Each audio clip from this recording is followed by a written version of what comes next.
최근에 제가 기도하는 중에 아주 특별한 주의 음성을 들었습니다. 교회 정결함을 위해 기도하라. 교회 정결함을 위해서 기도하라. 아주 특별한, 그리고 난생 처음 들어보는 기도를 하나님이 시킬 때 처음 들어보는 그런 기도 제목이었습니다. 왜 이런 기도를 시키실까 생각하다가 때가 되면 주일 낮 예배 때 정결함에 대해서, 성결함에 대해서, 회개에 대해서 설교를 한번 해야 되겠구나 이렇게 준비하고 마음으로 묵상하고 있는 중에 바로 지난주에 무슨 사건 하나가 발생을 했습니다. 얼마 전에도 말한 것처럼 우리 교회는 담벼락이 없잖아요. 대문도 없고, 그러니까 사람도 강아지도 고양이도 아무나 이렇게 들락날락 이렇게 하고 있는데, 바로 지난주에 제가 강단 기도를 밤 11시 중심으로 전후로 1시간 정도 하는데, 목양실에서 내려오는데 바로 이 교육관이 있고 담벼락에 20대 초반의 젊은 남녀가 깊게 껴안고 키스를 하고 계세요. 우리 교회 안에서.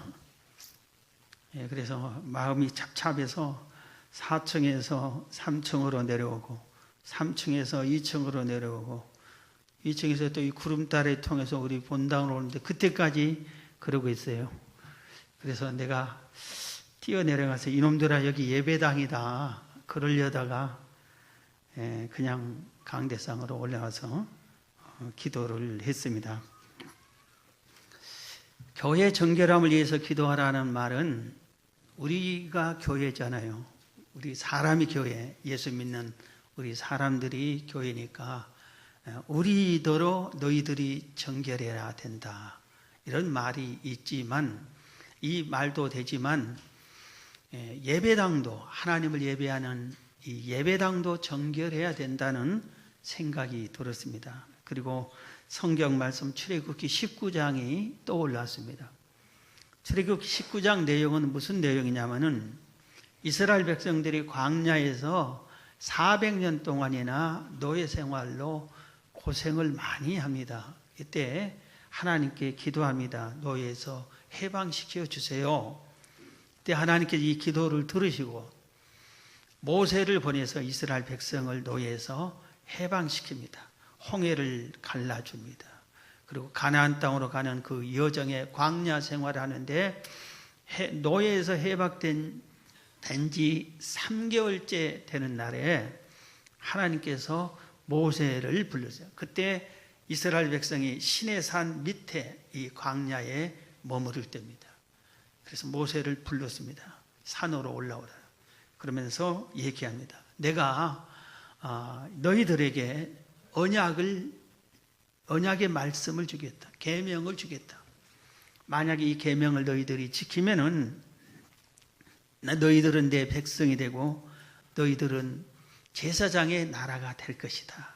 이렇게 하나님께서 말씀을 하십니다. 그래서 이 모세가 지도자들에게 얘기하니까 그걸 받아들이겠습니다. 우리가 꼭 언약을 지키겠습니다. 이럽니다. 그러니까 하나님께서 모세에게 이제 말씀하기 시작합니다. 출애굽기 19장 10절 이하에 보면은 여호와께서 모세에게 이르시되 너는 백성에게로 가서 오늘과 내일 그들을 성결하게 하며, 이 성결하게 하며, 이 말은 정결하게 하며 같은 의미입니다. 그들에게 옷을 빨게 하고 준비하게 하여 셋째 날을 기다리게 하라. 이는 셋째 날에 나 여호와가 온 백성의 목전에서 시내 산에 강림할 것이미니 너는 백성을 위하여 주위에 경계를 정하고 이르기를 너희는 삼가 산에 오르거나 그 경계를 침범하지 말지니 산을 침범하는 자는 반드시 죽임을 당할 것이라. 온 백성들에게 3일 후에 내가 시내산에 강림할 테니까 정결하게 성결함으로 준비를 해라 이겁니다. 만약에 정결하게 준비가 되지 않은 사람, 또 이 산에서 산 밑에서 올라오려고 하는 사람, 이런 사람들은 내가 다 반드시 죽여버릴 것이다 그랬습니다. 정결하지 않은 사람, 함부로 하나님 가까이 오면 하나님이 참지 않겠다 이겁니다. 14절부터 보면은 모세가 산에서 내려와 백성에게 이르러 백성을 성결하게 하니 그들이 자기 옷을 빨더라.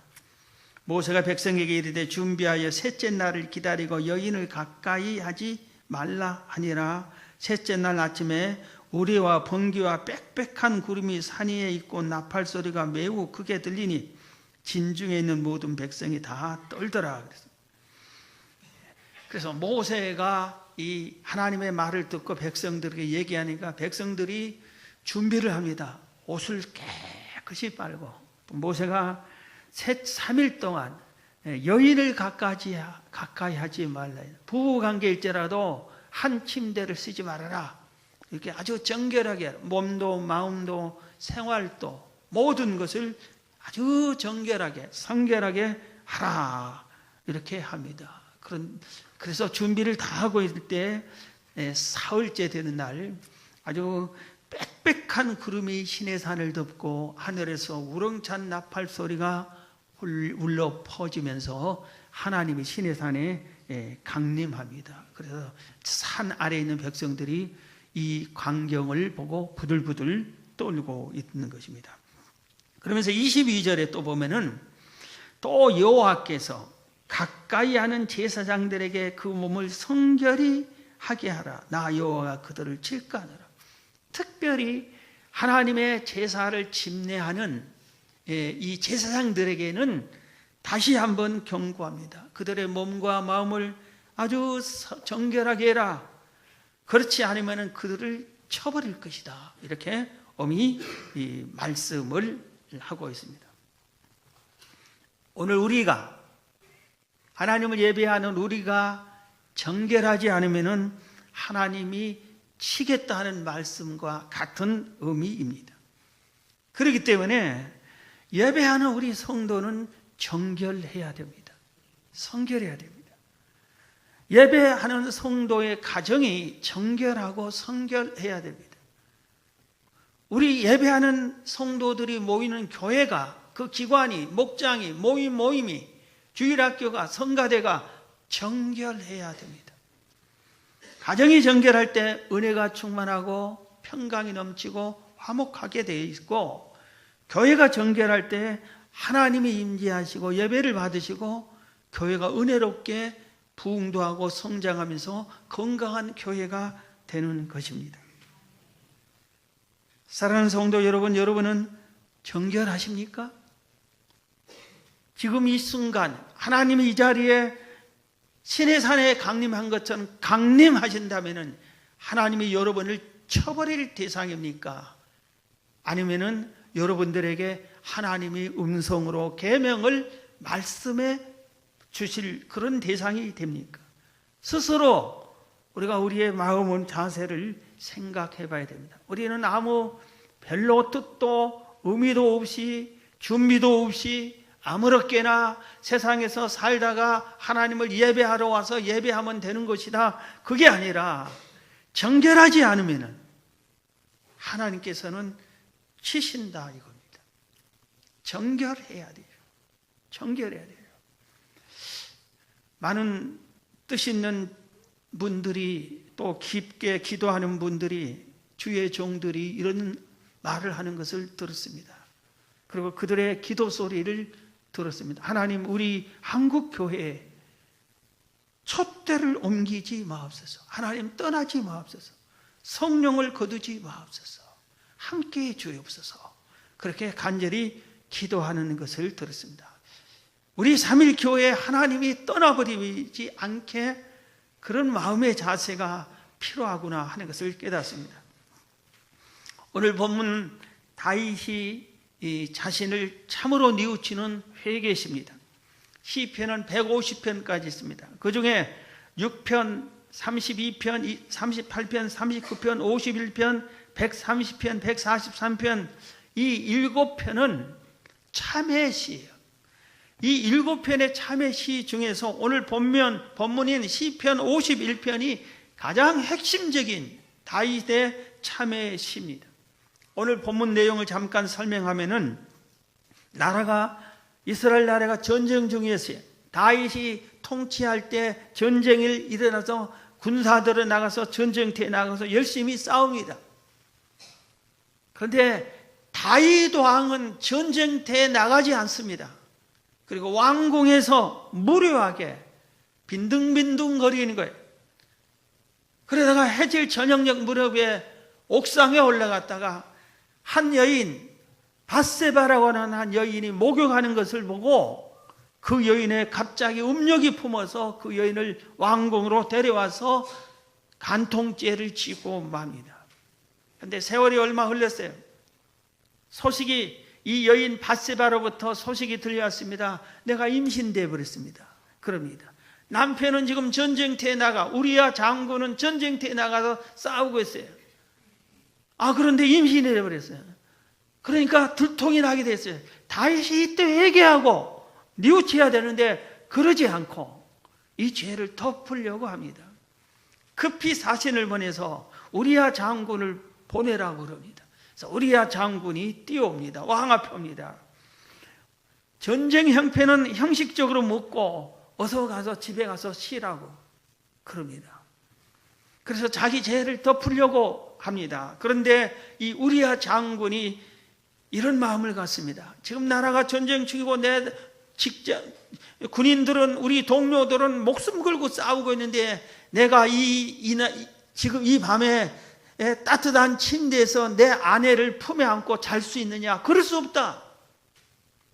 그리고 그 집 대문 밖에서 방에 들어가지 않고 밤을 꼴딱 셉니다. 아마 하나님께 이 나라를 지켜달라고 기도하면서 보냈을 거예요. 이 소식을 다윗이 듣습니다. 그러면 얼마나 충성스러운 우리야 장군입니까?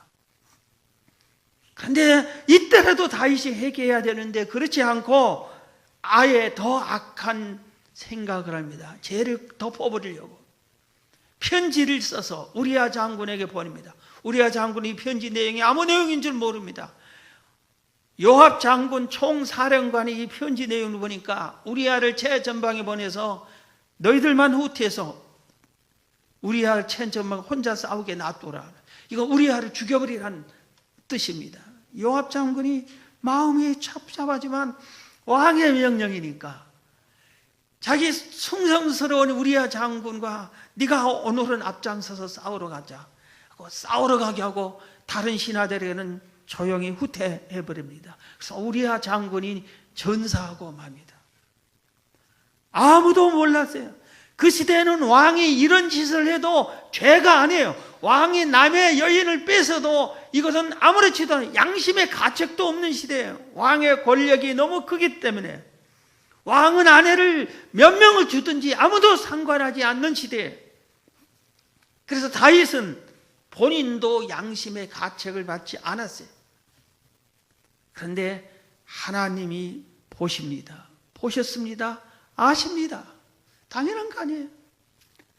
하나님께서 참다 더 이상 참지 못하고 회개를 기다렸는데 회개하지 않는 다윗에게 하나님의 사람 나단 선지자를 보냅니다. 그리고 가서 그를 책망합니다. 그리고 죄를 지적합니다. 다윗에게 징계를 내립니다. 바로 이때 다윗이 회개하면서 이때 회개합니다. 하면서 지은 시가 오늘 본문 시편 51편입니다. 오늘 본문을 다시 봅니다. 1절부터 보면은 하나님이여 주의 인자를 따라 내게 은혜를 베푸시며 주의 많은 긍휼을 따라 내 죄악을 지워주소서. 2절 나의 죄악을 맑게 씻으시며 나의 죄를 깨끗이 제하소서. 무릇 나는 내 죄과를 아오니 내 죄가 항상 내 앞에 있나이다. 5절 내가 죄악 중에서 출생하였으며 어머니가 죄 중에 나를 잉태하였나이다. 다윗은 하나님의 그 은혜로 내 죄를 긍휼히 여기사 지워주세요. 내 죄를 사해 주세요. 내 죄를 맑게 씻어서 눈과 같이 희게 해주세요 하고 간절히 자기 죄를 이렇게 씻어 달라고 합니다. 특히 3절에 보면은 나는 내 죄를 압니다. 나는 내 죄를 압니다. 이런 죄를 지었습니다 하고 죄를 하나님께 자백하는 내용입니다. 오늘 우리들이 하나님께 진노의 채찍을 받지 않으려면 우리 죄를 일일이 뉘우치는 마음으로 자백해야 됩니다. 성경 요한일서 1장 8절 9절을 보면 만일 우리가 죄가 없다고 말하면 스스로 속이고 또 진리가 우리 속에 있지 아니할 것이요. 그 다윗 시대에 다윗이 지은 죄는 죄로도 여기지 않은 양심의 가책도 받지 않는, 그렇기 때문에 다윗이 이건 죄도 아니다, 남들도 다 그렇게 인정한다, 나도 그렇다, 그러면은 진리가 네 속에 들어가지 않는다. 하나님의 은혜가, 하나님이 너를 버린다 이 뜻입니다. 만일 우리가 우리 죄가 없다고 말하면은 스스로 속이고 또 진리가 우리 속에 있지 아니할 것이다. 9절에 그러나 만일 우리가 우리 죄를 자백하면, 내가 잘못했습니다, 내 죄는 이런 죄입니다 하고 뉘우치고 자백하면은 그는 미쁘시고 의로우사 우리 죄를 사하시며 우리를 모든 불의에서 깨끗하게 하실 것이요. 죄를 자백해야 주님께서 깨끗하게 씻어 주신다고 한 겁니다. 누가복음 18장에 예수님께서 두 사람이 기도하는 것을 평가합니다. 한 사람은 바리새인입니다. 하나님께 이 강단 앞에 나와서 두 손을 들고 바리새인이 기도했습니다. 하나님, 나는 저 더러운 사람, 죄 지는 사람들처럼 지난 한 주일 동안 아무 죄도 안 지었습니다. 나는 토색하지 않았습니다. 불의하지 않았습니다. 간음하지 않았습니다. 하나님, 나는 지난 일주일 동안의 이틀을 금식했습니다. 금식 기도했습니다. 하나님, 나는 지난 한 주일 동안 수입의 온전한 11절을 하나님께 드렸습니다 하고 감사합니다 하고 기도를 드렸습니다. 한 사람 세리가 가슴을 치면서 하나님께 엎드려 기도합니다. 하나님, 저는 죄인입니다. 지난 한 주일 동안 믿음으로 살려고 열심히 노력했지만 그래도 또 죄를 짓고 말았습니다. 저는 이런 죄가 있습니다. 저를 불쌍히 여겨주세요, 용서해 주세요 하고 기도했습니다. 회개 기도했습니다. 감히 고개를 들지 못하고 회개 기도하고 눈물을 흘리며 죄를 회개했습니다. 이때 예수님이 평가했습니다. 저 세리가 더 의롭다함을 얻었다. 누가 의롭게 살았지요? 일주일 동안 바리새인이 얼마나 의롭게 살았어요. 도덕적으로 아무런 죄도 안 지었어요. 그리고 이틀이나 금식 기도했어요. 그리고 온전한 11조를 드렸어요. 세리는 일주일 동안에 죄와 같이 살았어요. 그런데 이 두 사람이 하나님 앞에 섰을 때에 진실로 죄를 뉘우치고 회개한 이 세리의 기도가 하나님 보시기에 받아들이고 합당한 기도를 했다 이겁니다. 그렇다고 우리더러 회개만 하면 되니 마음대로 죄지으라는 소리가 아니라, 바리새인이 아무리 거룩하게 살았다 할지라도 그는 수많은 다른 죄들이 지었을 거라 이겁니다. 그런데 그는 하나도 회개하지 않고 자기 잘난 것만, 잘했다고 한 것만 하나님께 고했다 이겁니다. 오늘 우리가 주 앞에 나올 때 우리의 마음에 어떤 자세로 나왔습니까? 우리의 삶이 어떠한 삶을 살았기에 주님 앞에 내놓을 만한 것이 무엇이 있었습니까? 우리들이 세상의 빛처럼, 세상의 소금처럼 살았고 주의 복음을 전하면서 살았고 하나님의 영광을 돌리면서 살았습니까? 우리의 삶이 그게 부족하고 약하고 내 욕심대로, 내 생각대로, 내 마음대로 살았다고 한다면은 하나님 앞에 우리도 엎드려 세리처럼 회개하고 뉘우치며 기도해야 됩니다. 다윗처럼 기도해야 되는 겁니다. 그래야 하나님의 은혜가 임하는 겁니다. 다윗은 이어진 기도에 자신을 정결하게 하옵소서, 나를 새롭게 해달라고 기도합니다. 오늘 본문 7절 보면은 우슬초로 나를 정결하게 하소서, 내가 정하리이다. 나의 죄를 씻어 주소서, 내가 눈보다 희리이다. 9절에 주의 얼굴을 내 죄에서 돌이키시고 내 모든 죄악을 지워주소서. 하나님이여, 내 속에 정한 마음을 창조하시고 내 안에 정직한 영을 새롭게 하소서. 나를 주 앞에서 쫓아내지 마시며 주의 성령을 내게서 거두지 마소서. 주의 구원의 즐거움을 내게 회복시켜 주시고 자원하는 심령을 주사 나를 붙드소서. 그랬어요. 여기서 우슬초로 나를 정결해 달라는 것은 그 당시에 나병 환자들이 어떠다가 병이 나았어요. 그러면은 제사장에게 가서 자기 몸을 보입니다. 병이 다 나았다고. 그러면은 제사장이 우슬초로 그를 씻어주고 이젠 됐다 하고 증서를 증명해주면은 그때 가족의 품으로 동네로 들어갈 수가 있었어요. 정결하게 해준 게 우슬초였어요. 아주 쉽게 이해하면은 천주교에서 신부들이 성수를 뿌린다고 그래요. 그 우슬초는 아니지만 형식적으로 성수를 뿌려서 정결하게 씻어준다는 의미, 그게 바로 이 우슬초로 정결하게 해달라고. 그래서 다윗이 나를 정결하게 해주세요, 정결하게 해주세요, 내 모든 죄를 지워주세요. 너무나 내 죄가 흉악하고 더럽고 추합니다. 이걸 지워주세요. 그리고 10절에는 하나님, 이 상태로 나를 두면은 또 똑같은 죄를 짓게 됩니다. 그러니 내 안에 정직한 마음을 창조해 주세요. 정직한 영을 새롭게 해 주세요. 그래서 죄 짓지 않는 마음을 주시고 새롭게 해 주시죠. 이 말은 성령 오셔서 성령께서 나를 지배하시고 성령님이 나를 인도해 달라는 것입니다. 정말 간절히 무서운 마음으로 기도하는 것이, 내 죄를 용서 안 해주고 나를 쫓아내버리면 어떻게 되겠습니까? 주여, 나를 쫓아내지 마옵소서, 성령을 거두지 마옵소서, 이렇게 간절히 구한 겁니다. 저는 어린 시절에 우물가에서 가끔 놀았어요. 우물이 놀다가 애들이 막 풍덩풍덩 놀면 더러워져요.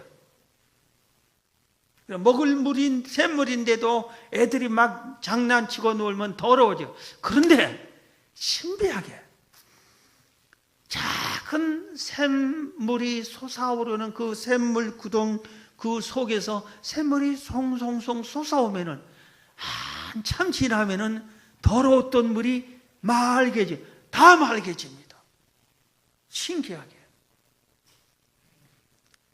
더러웠던 우물인데 맑은 물이 계속 조금씩 솟아오르지만 계속 솟아오르면 세월이 조금 시간이 지나면은 샘물 전체가 맑아져요. 그래서 마실 물이 되는 거예요. 교회가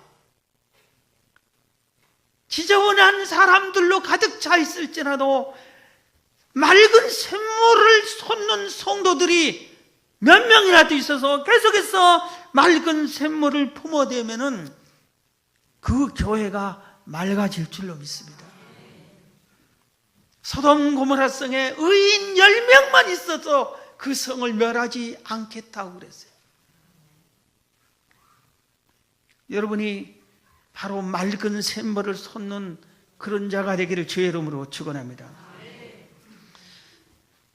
죄를 회개하지 않으면 주님이 쫓아내버린다고 했는데 계시록 2장 4절 5절에도 그렇게 무섭게 말하고 있어요. 그러나 너를 책망할 것이 있나니 너의 처음 사랑을 버렸느니라. 그러므로 어디서 떨어졌는지를 생각하고 회개하여 처음 행위를 가지라. 만일 그리하지 아니하고 회개하지 아니하면 내가 내게 가서 내 촛대를 그 자리에서 옮기리라. 여러분, 우리 교회에서가 정결하지 아니하면 주님이 우리 교회에 있던 촛대를 옮겨버린다면 이것은 주님이 떠나갔다는 겁니다. 우리 주 안에 우리 교회의 성령을 거두어버리고 가시겠다는 겁니다.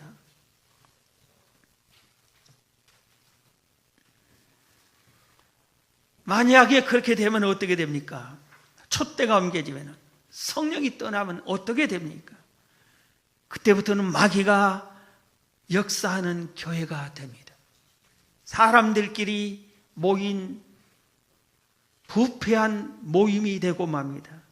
평안이 없고 은혜가 없고 소망이 없고 감사와 기쁨이 없게 됩니다. 믿음이 사라집니다. 다툼과 분쟁만 있게 되고 서로 시기하고 질투하고 미워하고 원수 맺는 일만 나타나게 됩니다. 왜 교회의 정결함을 위해서 기도하라고 했을까요?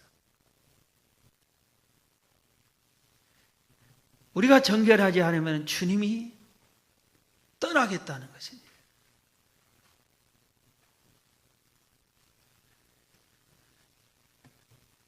여러분, 이 계시록에 있는 이 교회한테만 한 말이 아니라 우리한테 한 말이에요. 다시 뜻 있는 그분들의 말씀을 생각하면 하나님이 우리에게 촛대를 옮겨버렸다. 그분들이 교회사를 말씀하시는, 가르치는 교수들을 또 그런 말을 합니다.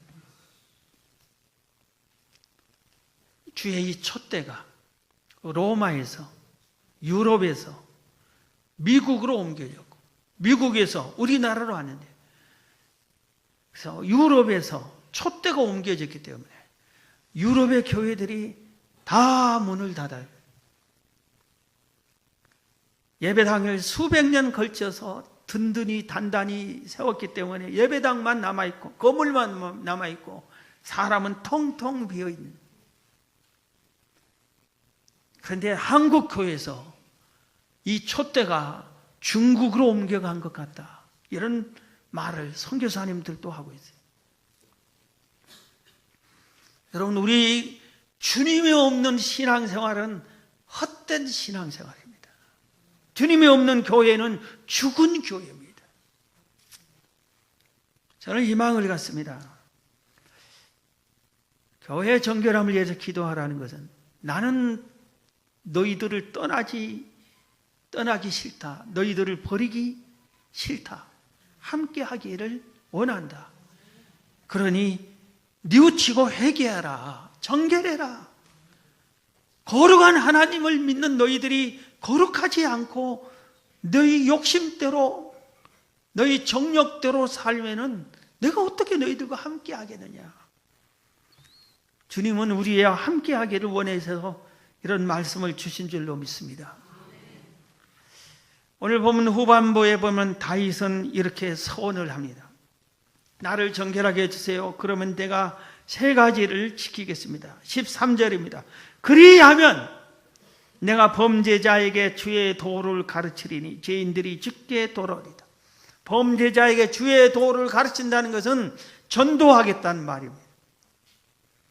하나님을 믿더라, 하나님 앞에 바르게 살아라, 정결하게 살아라. 내가 정결하지 않게 살다가 나단 선지자를 통해서 얼마나 고통을 당하는지 모른다. 그 죄악의 씨앗이 아들을 낳았습니다. 하나님께 금식하며 철회하며 다윗이 온 힘을 다해 기도합니다. 이 아들을 살려달라고. 그런데 아이들이 낳자마자 병들어서 아무리 기도해도 그 불륜의 씨앗의 생명을 하나님이 거둬가 버립니다. 그래서 다윗이 그걸 얘기한 겁니다. 내가 정결하지 못해서 이런 징계의 채찍을 맞았다. 그러니 너희들은 그러지 말라. 하나님을 믿어라. 정결하게 살아야 된다. 그리고 그들이 많이 돌아오게 할 겁니다 하고 13절을, 첫 번째 서약은 이걸 지키겠다. 두 번째는 14절입니다. 하나님이여 나의 구원의 하나님이여 피 흘린 죄에서 나를 건지셔서, 그리하면 앞에는 없지만 내 혀가 주의 의를 높이 노래하리이다. 내가 이제는 주의 영광을 위해서 하나님을 찬양하면서 하나님을 노래하면서 하나님께 영광 돌리면서 살겠습니다. 이렇게 전에는 나를 위해서 살았지만 이제는 하나님을 위해서 살겠습니다. 이런 의미로 서약한 겁니다. 마지막 하나 세 번째 서약은 17절입니다. 하나님께서 구하시는 제사는 상한 심령이라 하나님이여 상하고 통회하는 마음을 주께서 멸시하지 아니하시리라. 이 말은 앞뒤 내용의 말씀을 다 종합하면은 이제 이후로 내가 하나님께서 받으실 만한 제사를 지내겠습니다 이겁니다. 다윗은 제사를 잘 지내서 하나님께 예배 잘 드렸어요. 밧세바가 간통하고도 예배 잘 드렸어요. 우리아를 죽여놓고도 예배를 잘 드렸어요. 다윗은 그랬어요. 그런데 하나님께 책망받고 그 불륜의 씨앗이 죽고 이 아픔을 안고 깨닫고 보니까 그게 아니라는 걸 깨달아요. 하나님은 죄짓고 형식적으로 드리는 예배를 원하는 것이 아니라 한 사람 한 사람이 뉘우치고 통회하고 회개하는 이 상한 마음을 가지고 주여 내가 오늘 또 죄를 지었나이다 용서해 주세요. 이 아픈 상한 마음으로 하나님께 회개하는 그 예배를 받아들이겠다 이건 뜻입니다. 오늘 우리가 우리의 예배를 드리는 예배자의 삶을 아무렇게나 살고 예배만 드리면 되는 것이 절대 아닙니다. 그런 예배는 하나님이 기뻐하지 않습니다. 우리의 예배자의 삶이 내 가정에, 내 직장에, 이 사회생활에 그대로 옮겨져야 돼. 세상에 살 때도 똑같이 예배당에 와서 예배 드릴 때 그 자세로 하나님께 기도하는 자세로 찬양하는 자세로 헌신과 봉사하는 자세로 세상에서 빛과 소금이 되어야 되는 겁니다. 그게 하나님이 원하는 바른 예배입니다. 오늘 이 다윗의 회개 기도 시편 51편을 다시 한번 우리가 깨달아야 됩니다. 성경은 여기에 도움되는 말씀이 많은데 몇 가지만 소개합니다. 성경이 이렇게 말했습니다. 마태복음 5장 8절에 예수님이 직접 하신 말씀이에요. 마음이 청결한 자는, 그 마음이 정결한 자는, 마음이 성결한 자는 복이 있나니 그들이 하나님을 볼 것이요. 마음이 정결해야 하나님을 만나는 경험을 얻습니다. 야고보서 4장 8절에 하나님을 가까이 하라. 그리하면 너희를 가까이 하시니라. 죄인들아 손을 깨끗이 하라. 두 마음을 품은 자들아 마음을 성결케 하라. 죄인들아 손을 깨끗이 하라. 마음을 성결케 하라. 슬퍼하며 애통하며 울지어다. 너희 웃음을 애통으로 너희 즐거움을 근심으로 바꿀지어다. 주 앞에서 낮춰라. 왜 이렇게 고개를 바닥 들고 잘난 척하고 내 말만 옳은 줄로 아느냐 이겁니다.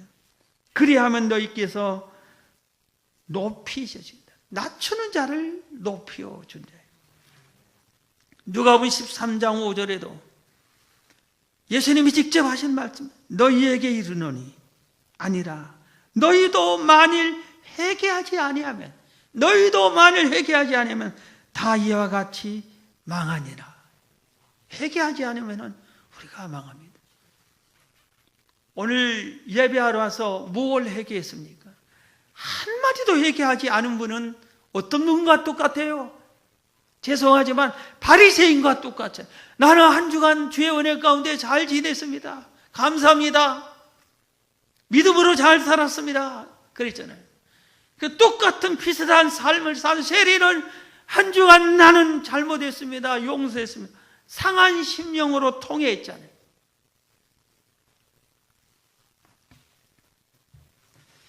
우리가 마음의 자세를 고치고 하나님 나를 살려주세요. 나를 새롭게 회복시켜 주세요. 제가 회개하오니 나를 살려주세요. 하나님, 우리 가정을 살려주세요. 우리 자녀를 살려주세요. 내 아내, 내 남편을 살려주세요.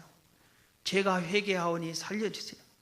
하나님, 우리 교회 살려주세요. 우리 기관, 우리 목장, 우리 모임을 살려주세요. 회복시켜주세요. 제가 회개하오니 살려주세요. 이런 자세로 여러분이 있으므로 흐리멍텅했던 샘물에 맑은 샘물로 변화되는 것처럼 여러분이 여러분의 모임을 살리고 성결케 하고 하나님의 은혜를 입는 여러분들이 다 되시기를 주의 이름으로 축원합니다.